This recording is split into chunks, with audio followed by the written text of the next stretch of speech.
It's Carl here from Brrraaains A Head-Banging Life with Petter and John of Hard Rockers with an old school flavour, Dictator Ship. Gentlemen, how's your day been? Busy, good. Yeah, I've been not doing a lot. I've been kind of rearranging my room where I build guitars and stuff. So okay, is that your day job? Kind of, yes. Now in Corona times, it's my day job now. Okay. Of course, you can't do any interview now without mentioning it. And obviously in Sweden took a different approach. But how's life generally been for you during, I guess, the last, 3-4 months? I guess it's been not really eventful. We've been, even if we haven't had a kind of a lockdown situation, we've or at least I've been at home for this entire time, basically. I don't know about you. You've been working a bit. I've been working, but the thing is,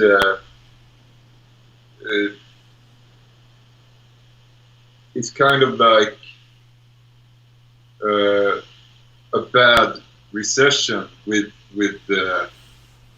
social distancing and restrictions and all that. But the unemployment numbers are going up, and it's like a heavy recession. Yeah. At least. Yeah.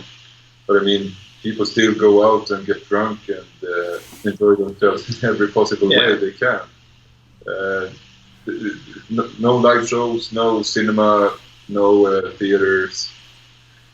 But I think suicide rates are going up, drug abuse, alcohol abuse, domestic violence. All that. Kind of like Yeah. It is unfortunately a hell of a lot of negative things, but have either of you been able to take anything positive out of this situation, be it in your personal lives or within Dictator Ship? It's free to ride the bus. to press your card. Yeah, exactly. I mean, it's not free, but it's. No one wants to check if you pay. So for those who haven't got any income, that's kind of that's a good thing. a good thing. The environment, the climate seems to be a bit healthier. Yeah, that's a good thing. Yeah, here in Sweden as well. And of course it's this recession type of thing, or this kind of gloomy situation. It's a great inspiration for writing music as well. So there's some positive things there, I guess. There's a lot of stuff we can say about Corona and class. Yeah. In society. Mm-hmm. Yeah. So there's a very political take on it, where you can see that there's a war going on, and the poor are the enemy. You know. That's one of the most interesting things about Corona. People are dying, of course, and that's sad. But maybe people are dying from other things than Corona, based on where they are in the social ladder. Yeah, exactly. It's exposed a lot of things, kind of. The kind of what you would guess, because I mean, basically this is a zombie apocalypse without the zombies. You kind of see the rich, in their gated communities, leaving all the poor people out to die, kind of. Yeah, it's a very strong stance to take, but it's not one that's not recognisable in literally any country around the world. You're in Sweden, I'm in the UK, and our death rate is incredibly high. Yet, and that's all coming from the poor. We have to put in investigations into why it's affecting certain minorities more than others. Are they lower on the social ladder and so on? So there's a lot of thought going on, I think. Yeah, a lot of work to do. And how have you managed to I guess, stay busy and stay sane during this kind of period where you just can't do anything you want? Say that again.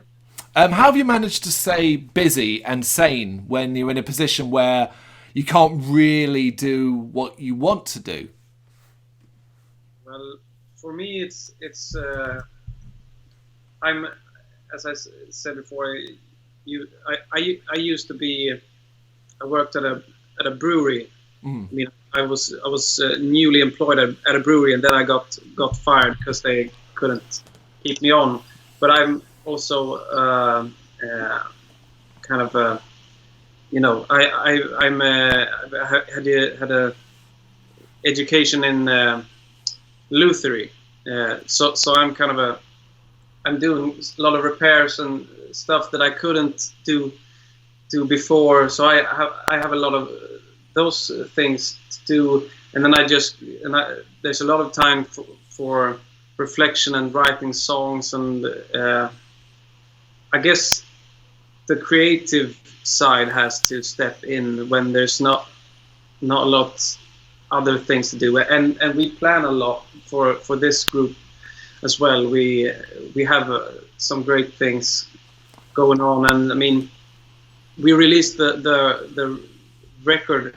It was either kind of to wait or just to release it, because we obviously we can't do any shows, but we thought, because we've been holding on to this record for a long time now, so we just thought, well, let's just release it, and that's kind of been keeping us a bit busy. Yeah, I'd say. Yeah. How do you feel about this? I don't know. As a band, I mean, we stay in touch almost every day and talk about things we want to do. We plan ahead. Don't want to talk too much about what we are planning, but I mean, as John said, you have to be creative with what you've got. You can't have shows, do something else. Design T-shirts or pins or whatever the fuck. Write songs, rehearse, have meetings. I don't know.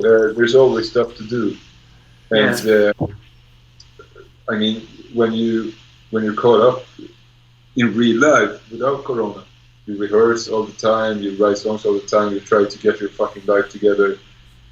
Now with Corona, it has left some space to do other things and other stuff that you normally don't have the time or energy to do. So there's always stuff to do. A good band always stay busy, I think. Yeah, that's. I agree. We're not panicking. No, we're definitely not panicking. I think a lot of other bands would probably think, oh, this will kill our band, but we've been kind of not panicking. No, I mean, we're kind of a slow starter. I think, how old is this band? It's like 5 or 6 years old, and we're kind of planning for this to just do quality stuff that maybe sounds a bit cliche, but I mean, we would want to do. We wanted the record to be as best as it could be, and we kind of didn't want to rush anything just because some label guy thought that we should do something at a particular moment.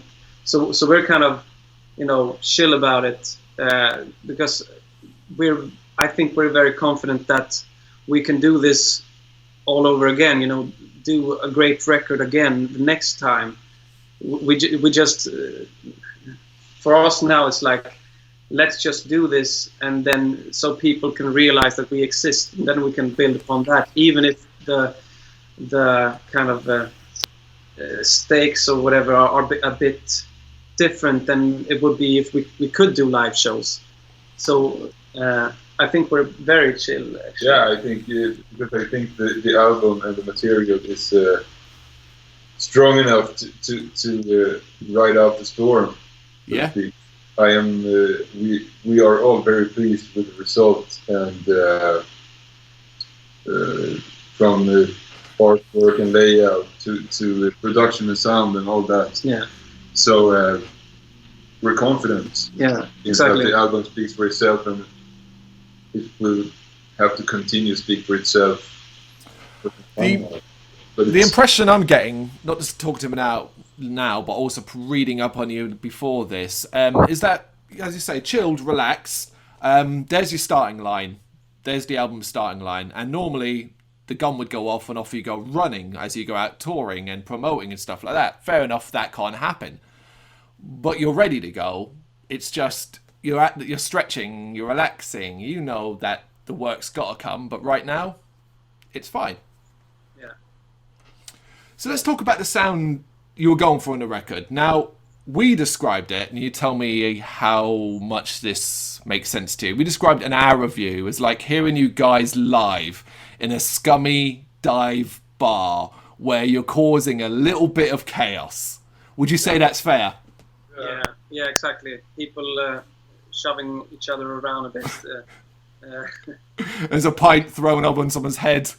Yeah, exactly. That's. I mean, we actually, the way I taught myself how to play rock and roll music was in my mother's pub in Värmland, another county, the county where we recorded the album, and it was always, you know.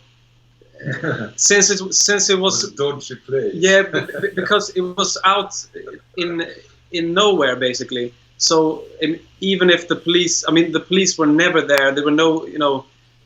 So people kind of felt a bit relaxed. They had maybe 3 more beers than they would be allowed to have if they were in a big city.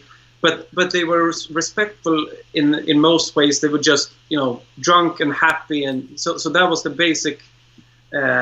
Audience. But I remember a guy headbutting a girl once. Yeah. Right in front of stage when we played. Yeah. So it was always calm. No, it wasn't always calm. I mean, we've been through a bit on those occasions, but it is exactly. An old man. Yeah, it was. Yeah, it was an old man. It's really strange situation. But basically, the sound we got was basically from those. I mean, we've been playing different stuff, and not with this band, but in different constellations. Me and Petter and Victor as well, playing blues and all that stuff. And I think the music kind of grew from there. And if I interpret your question a bit, I guess you want to know why it happened like it happened, because we basically I was responsible for how it sounded in the end, because I'd been in a few bands that you know, we had a specific sound that we liked, and then we went in to record, and then people started to get a bit, I don't know the word, I mean, you know, like very self-conscious and, you know, maybe. Anxious that, oh, maybe I'm not good enough, so maybe we put a bit more reverb on that thing, and then maybe I'll play it like this, and maybe we put things on the drums so they sound like this record or something. Use equipment for all kinds of things. Yeah, exactly, and every time it ended up sounding not like the band I was in. So I was very, you know, I really wanted us to sound like us, because I really liked the sound we had. I didn't want to add to it. I just wanted it to speak for itself. And I think sometimes when you put a big studio sound on something, it kind of almost plays a part in the, I don't know how to describe it. It's almost like it's got a lead in a movie, almost like, you know, yeah. It's this is the, you think of it first. It sounds hi-fi and big, and then comes the sound of the band. I just wanted the record to sound like this is the band, and I don't care what quality of sound it sounds like, kind of, because it loses a definition in some ways, and maybe you can't hear every little beat of the drums when you listen to it, but on the other hand, when you listen to a band in a bar, you don't hear that thing as well. So I kind of want to capture what would we sound like live, even if it was a bit, distorted in some ways. It wouldn't matter. Yeah, exactly. As long as it sounded like us, because I've heard stuff. People do that kind of production when it goes the other way, when they kind of add stuff to it, and then when they play live, you feel almost like the production is more distorted and raw than the actual band. So I didn't want it to go the other way. I wanted it to represent us, basically. I think it's wonderfully said how you put that, because ultimately it sounds like your heart and soul, exactly what this band would sound like, no matter the environment. But it does, I wonder if you see it this way, that it comes with a catch, which is the word retro is getting thrown around a lot when your name comes up. Are you worried about that, getting labelled as a retro rock band? No. People want to put... the human mind works like that, I guess. Probably if we would ask monkeys, or if dogs could talk, they would probably be in the labeling kind of mind. I think if people want to say retro, they can say retro. We know what we're doing, and we're not doing that as a conscious thing that we want to sound retro. We listen to these kind of records a long time ago and now, of course, and we really like those kind of bands. It has nothing to do with the, because I'm kind of thinking 50 years ago, this band, whatever band it was, that's not a long time ago. People kind of want to always be, oh, this is new, and this is new, and this is new. And I'm thinking, I want to do something that I think is... How new? Or how old? You can't really control what people think or label or whatever. You have no say in it. People have to... people have to think for themselves, and if they want to label it as retro, go ahead. I don't have a problem with it, really. If they want to label it as pop, I don't have a problem with that either. I think we're confident enough to know what we think about our music. Yeah. When it all comes down, what matters is what if people think, if it's good or if it's bad. Duke Ellington said there's only two kinds of music. There's good music and there's bad music. So if you like it, good. If you don't like it, all right. Yeah. Retro and all that. I think maybe why people have been labeling us as retro so much is also because I think that most magazines or reviewing platforms don't have a better word for it. I think it's if I have to say something about it, then I would probably say that it's lack of imagination or lack of creativity. When you listen to music, you immediately think that, oh, this sounds old, or this sounds like Rolling Stones, or this sounds like Kid. Then it must be retro. But it's not a fucking jacket you put on. It's music that has been written with a lot of effort, and so if you can't dig any deeper than that, fine, call it retro. I don't give a fuck. Yeah. do what you please. As long as they're listening, as long as someone is listening, they can label it whatever the hell they want. Yeah, Yeah. I think so. Yeah. But it's mostly, I think, it's lack of imagination. Yeah, and at the same time, I sometimes agree on the thing about a band doing a retro thing, because I think some bands actually want that thing, almost like copying things. You know, Sure. but, Nothing wrong with it. Yeah, and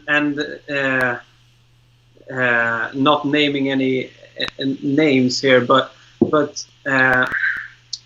I mean, it's nothing wrong about that in the end. I mean, I wouldn't listen to it, but sometimes you can almost hear that, oh, they're listened to a lot of Black Sabbath, and then they just rewritten a few songs, you know, that kind of band.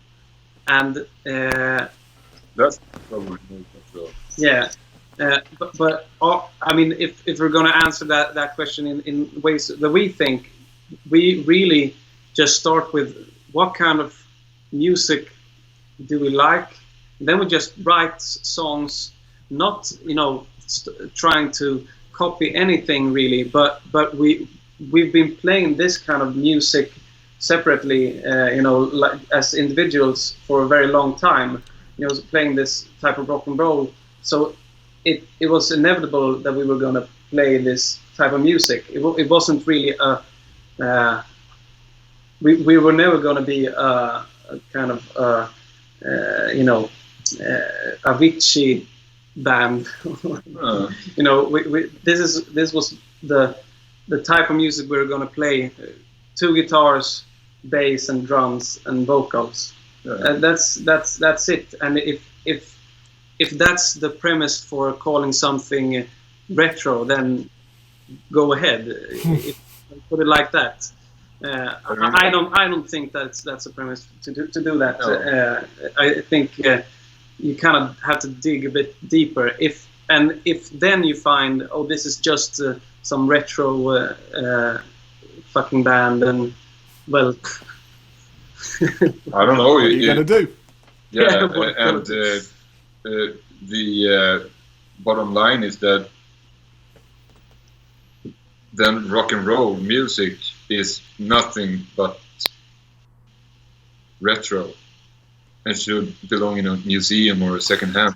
Yeah. You know what I mean? Yeah, and another thing that I like to add to that is, I think when Little Richard was doing his thing, even if that thing was kind of new then, people were probably saying back then that, oh, you're just doing that thing that guy did, you know, 20 years ago, but you're just doing it with your feet and you're shouting a lot, you know.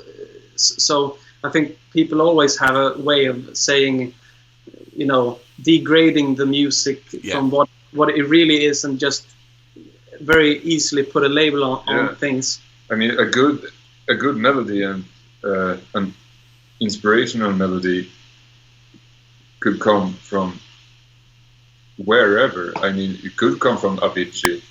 It could be, and you could take that melody and take inspiration from it and write a rock and roll song about it, and still it would be labeled as retro. Yeah. Even if you say I nicked it from Avicii. And I mean, yeah, exactly. The new definition of modern is basically synthesizers or progressive metal or something. You know, it is incredible how much synth is coming back in 2020. Yeah. I don't like. So it's short and sharp, the album, almost like an EP, in the fact that it's a very 28 minutes, 7 tracks. Was it a matter of just delivering the best songs possible, or did like a fair amount just get cut and kind of like that's not good enough, or we'll come back to that later? No, we didn't have more songs to record when we recorded the album. That was it. I think we probably thought that the album was going to be a bit longer than. Yeah. It was a miscalculation. Yeah, and then yeah. Or maybe we just it probably is 35 minutes. Let's just do it, and then it wasn't. Yeah, we played too fast, I guess. I mean, and I think at one point we thought this is just going to be 6 songs, because there was one song that kind of hung loose or whatever we call it, but we managed to pull that off in the last day, I guess. And, kind of. But I mean, I think we wanted to. I mean, the EP thing is, since EP is really a strange thing of putting things. I mean, I guess we released a record. I mean, a vinyl record, but it only makes sense in that format, kind of the EP. We just thought of it as we were going to release a record, and then the 27 minutes. 27 plus minutes that we have on this record is basically just a few minutes past the border of the extended play, the EP thing. So well, I love it. I love the fact that it's short and sharp and it's a punch to the temples almost. There are plenty of bands doing 45, 50-minute long albums, even 13, 14-track rock songs. Sometimes you kind of want that high energy, short... And I said, just coming in on 30 minutes, it's not like it's not a decent chunk of time. I thought it was a brilliant idea. It keeps it very attention-grabbing.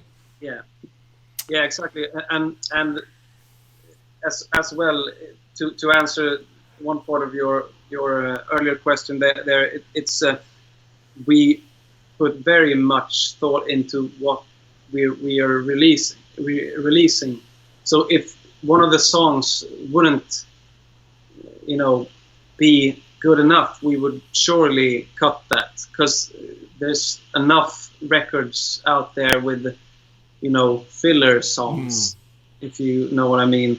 And we kind of feel, I mean, why bother? Yeah, and personally, and I think the band thinks that as well, that we don't want to kind of waste time. I mean, if you'll ever see us live, you'll realize we don't talk between the songs, and we barely present ourselves. Because I think the songs are the stuff, and if we don't start with the songs, we're kind of nothing. It's like in a castle made of air, basically. You kind of need the songs are the fundament of the whole band. So no low quality should pass through there. It should always be our best stuff, I think. Yeah, I never really understood bands or artists that present songs and introduce songs and say, all right, thank you, London, we love you. Now this next song is about blah, blah, blah, blah, blah. Yeah, hit it. And shut the fuck up and play, man. Nobody wants and let people make up their own minds about what the song is about. Don't stare. Maybe it's different when you've got like a 2-hour set to fill. Maybe then you'll have to. If the music is good enough, you don't need to talk it through. Shut up, play, and then home. Yeah, exactly. And then have a 30-minute break if that's it, and then just let them drink some beer, and then get into it again and just that's like having 2 proms. That's good. I like that thinking. Yeah. Because I've been in bands where some of the talking points before the gig was how long can you speak between these songs, because we kind of need to stretch the set because the the booking guy said it was 45 minutes, and we only have 35 minutes worth of songs. So, I mean, I definitely understand the urge to kind of do that, because some people, business people, don't think in terms of music. They think in terms of value for money or something like that. They pay a certain amount and then they get as much as they want, and then bands trying to get, you know, please, they try to please. Yeah, exactly. All the time. And I wrote this song when I read Farewell to Arms by Hemingway. Fuck you, Hemingway. I still love you, but fuck you, blah, blah, blah, blah, blah. Okay. You too, man. yeah, exactly. So I think our approach is more like, well, let's just do the songs, and then you know, because I think that's more effective and much more. And that's the only thing we're really good at. So why just don't do that? Exactly. And you know, in the spirit of kind of a James Brown thing, that, you know, very disciplined, just do the songs and then get off stage, and that's the kind of show that we want to present. Can't pass the people, can't pass the hit me. Incredible choice of person to reference to. You're right. Amazing comparison. You've not actually played out live outside Sweden or the Scandinavian countries, have you? No. So we're really excited to do that. It's coming. Yeah, it is coming. Yeah. When countries start to take Swedes in. Yeah, exactly. Because you guys have made a splash in several, just off the album, in several European countries, the likes of Germany and stuff like that. So it's all there to be conquered. Yeah. Yeah, just you wait and see. Fantastic. Well, you're a modern band trying to make it in a modern world. What's your biggest hurdle? Well, Our biggest what? Hurdle. Hinder, like hindrance. Yeah, something you got to jump over. I'm with you. Language, apparently. No, but I guess the biggest thing is, I guess, the retro thing that you were talking about. You know, people trying. You know, some people, I think, are listening to music not because it's good, because they think this is what I'm supposed to listen to, the newest thing. It's almost like the new mobile phone. You have to have the new thing, and then, you know, so I think, but I guess that's not a big issue, because we know what we're. Yeah. Basically, I think our goal is to be able to play this music for a lot of people, or at least some people. And if we play for 300 people or 3,000 people or whatever, that I think that I don't think that bothers us a lot. Just that we can play it. Yeah, and we don't really see things that way. I mean, if we plan something, if we if there's a work in progress, we see opportunities and we work from there. I don't think I've ever. Your question was, what's the challenges in making it in the modern day? Yeah, playing music, and I guess the challenge is to see opportunities, and we don't have a problem with it. I think. No, it's all going very well. Yeah, and, yeah, exactly. And I think a great thing about this, or a point that I want to make, is we don't see a lot of money in it. Money is never. I mean, for us, basically, if we get something, money in our joint band account or whatever, we try to use that to be able to do something else that we like to do.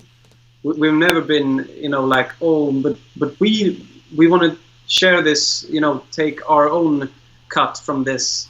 We've basically been, how can we use this to make this even greater and even better, and do something new that we like, and a big idea that we couldn't afford the last time. Because I mean, I don't think we would ever want to be like, I mean, there's a few bands that has done, I think, great, that has, been labeled as retro or whatever, and then they started to kind of be a much bigger part of this machine.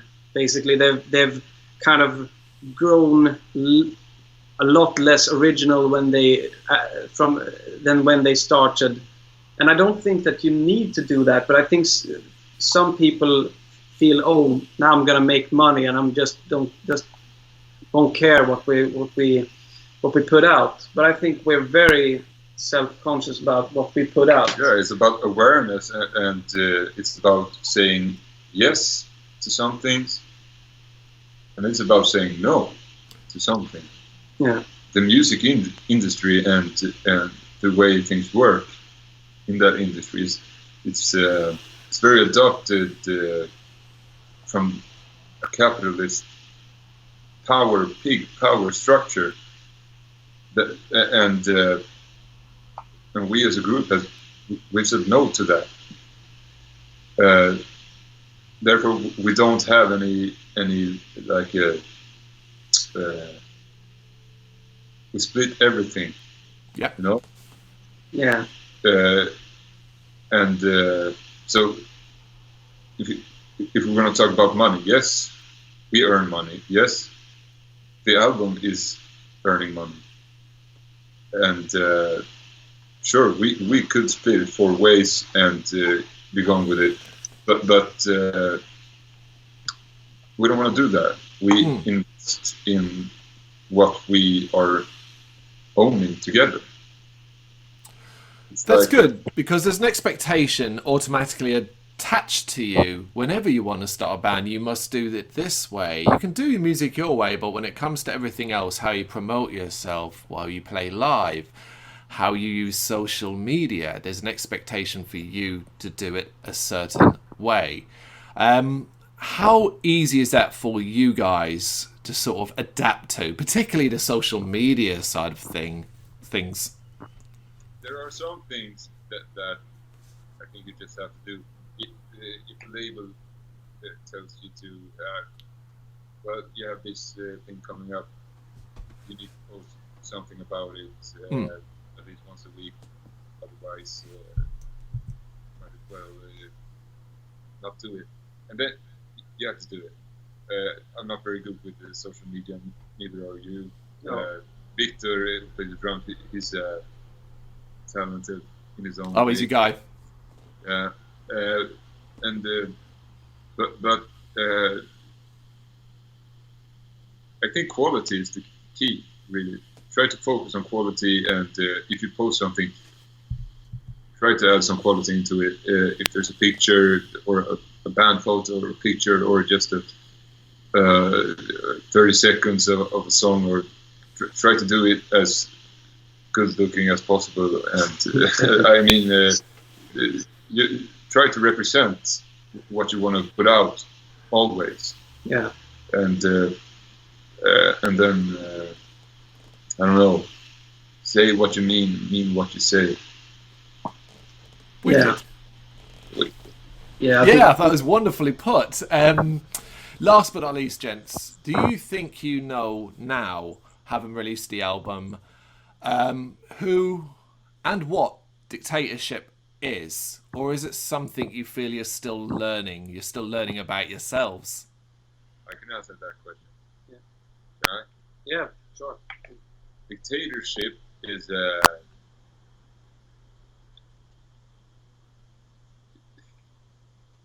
it's the place where we don't normally fit.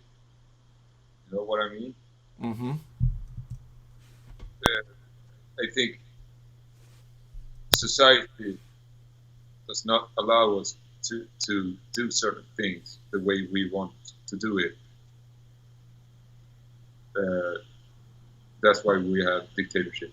We're all musicians and songwriters, and society thinks that's great that we are songwriters and musicians, and they applaud, oh, how good you are. Yeah. But we want to do it differently. Dictatorship is also it's about awareness. It's about as I said earlier, about saying yes to something and say no to something. It's not about sort of starting political opinion and to march the streets. It's about, I don't know how to put it, but it's about dictatorship is a dictatorship. You know? That's what it is. Maybe not like the one in Syria or the one in Egypt or the one in well, nowadays Bolivia and some other countries, but it's dictatorship is exactly the way that the four of us wants the world to be. Yeah. It's like your personal, confined dictatorship. Yes, and